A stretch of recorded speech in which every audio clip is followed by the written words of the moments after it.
ନମସ୍କାର, ମୁଁ ପ୍ରେମଲତା। ମୋର କବିତା ନୀରବ ଭାବୁକ। ନୀରବ କୋଠରୀରେ ନୀରବ ଭାବୁକ ମୁଁ ବସିଛି ନୀରବରେ। ନୟନରୁ ନିରଝରେ ନିମିଷକେ ନୀରବରେ।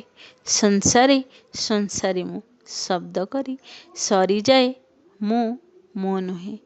ପ୍ରତିଜ୍ଞାର ଇଲାକାରେ ସରର ଶଯ୍ୟାରେ ପ୍ରଣୟର ସମାଧିରେ ଆଉ ବିରହର ବୁକୁ ମଧ୍ୟରେ ଅଟଳ ଅଚଳ ନୁହେଁ ମୁଁ।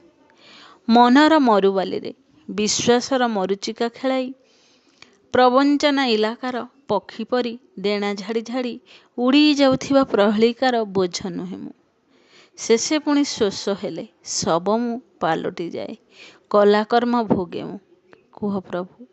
କୁହ ପ୍ରଭୁ କି କଲି ବୋଲି ମାନୁଛି କାଇଲି। ଆଜି ଅଛି ନଥିବି ମୁଁ କାଲି। ଇଚ୍ଛାର ସାଗର ଭିତରେ ବୋଇତ ହୋଇ ଭାସୁଥିବା ସ୍ୱପ୍ନର ପରିଧି ଭିତରେ ଫୁଲ ହୋଇ ଫୁଟୁଥିବା ପ୍ରେମର ସ୍ୱାକ୍ଷର ନୁହେଁ ମୁଁ। ମୁଁ କିଏ ମୁଁ ଭାବେ ମୁଁ ପ୍ରତ୍ୟୁଷରେ ସନ୍ଧ୍ୟାରେ ଆଉ ରାତ୍ରିର ନିର୍ଜନ ପ୍ରହରରେ।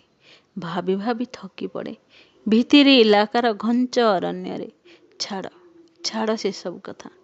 ଭାବି ଭାବି ଥକି ପଡ଼ିବି ସିନା, ଲାଭ କିଛି ନାହିଁ। ନୀରବ ଭାବୁକଟିଏ ମୁଁ। ଆଜି ପାଇଁ ଏତିକି।